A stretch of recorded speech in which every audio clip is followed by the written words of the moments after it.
several of you have been waiting on this recipe, the cookie recipe. There is a reason that I didn't share it until now.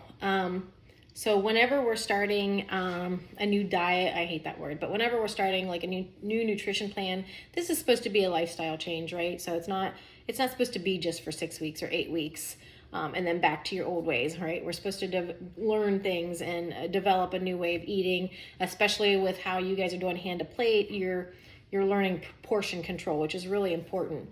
And if you're like me, who sugar is my weakness, that's what I crave, and sugar's addicting. So the more we eat it, the more we crave it. So if I show you something like this in the beginning, and you're like, oh, these cookies are healthier, they're full of protein. Even things that are healthy and high in protein can be unhealthy. Okay, everything in moderation. If you're eating these cookies every day, you're kind of missing the point of learning how to eat. I had a client once who we couldn't understand why she wasn't losing weight. And if you're familiar with the paleo diet, that's what she was following. And so we're talking, and she was crying and she was upset because we just weren't getting there.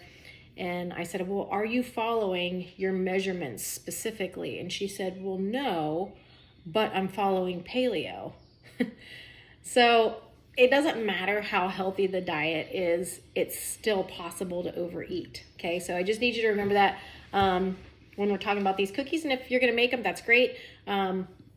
They get me through when I am having a craving that I can't control. But I wouldn't do this more than once a week because it's a lot of protein at one time. So having said that, we buy a very specific brand of protein, and I don't know how these cookies would turn out with other brands. So honestly, I don't know that I would recommend it unless you use a protein powder that is good for baking. So this one, it's Holmes Nutrition.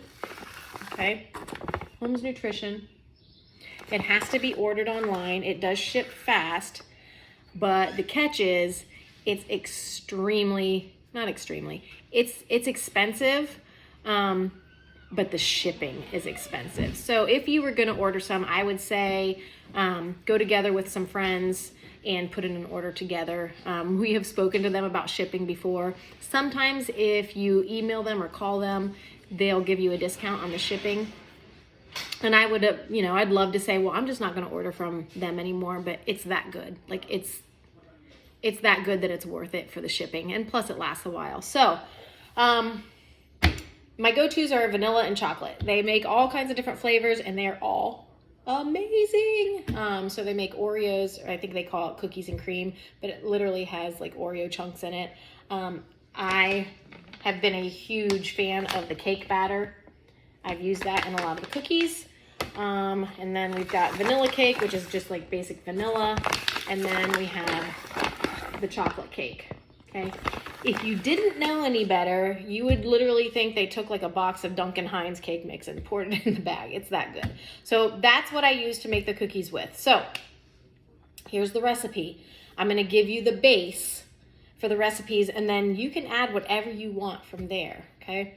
So for one serving, which is gonna make you roughly, small cookies, 6 to 7, you could maybe squeak out 8 if they're real small, 6 to 7 cookies. So that's what this is for. So for one batch, 6 to 7 cookies, you're gonna use 2 scoops of your protein powder. And you're gonna use the scoop that comes in your protein powder. And this is the standard scoop for pretty much all of your protein powders. So 2 of these, okay? And then I'm gonna use that same scoop or just a tablespoon measurement. I bake a lot and I love to cook, so I'm able to eye things a lot, but so like 2 tablespoons of almond flour, okay? Now note that your almond flour is not all created equal. If you look at the nutrition facts in the back, I want you to look at the carbs, okay? It's gonna be a little bit higher in fat. It's made with almonds. But I want you to look at the carbs because you want the fiber to be really high. So this particular brand in a serving, which is 2 tablespoons, has 3 carbs, 2 of them are fiber. That's really good, okay? So 2 tablespoons of that. So 2 of our protein, 2 of our almond flour, 1 teaspoon of baking powder, okay? No matter what cookies you're making, those 3 things, okay? Now, if we're gonna do the birthday cake cookies that I made with the sprinkles, or you're gonna do the chocolate chip ones, you're then gonna add 2 tablespoons of powdered peanut butter. And then your chocolate chips to taste. I use the Lily's baking chips. They're good if you, I know we have a couple of people who do keto, so they're good if you follow keto. They're just sugar-free, but they do have the sugar alcohol. My friends and I have a joke that we call these fart chips, so be prepared. Then I like to add a little splash of sweetener. I'm a huge fan of the skinny syrups, the sugar-free skinny syrups. I use those in my coffee. But when I say not even a half of a teaspoon, okay? Like a quarter of a teaspoon. A little bit goes a long way. Or you could do stevia drops, or even just like 1 little packet of stevia. Okay, so if you're gonna do, that would be for the chocolate chip or like the birthday cake. If you want to do the chocolate fudge ones or the blueberry lemon, you're going to leave out the PB Fit, and instead you're going to do 2 tablespoons of vanilla yogurt. This is the Aldi's one, the non-fat Greek vanilla.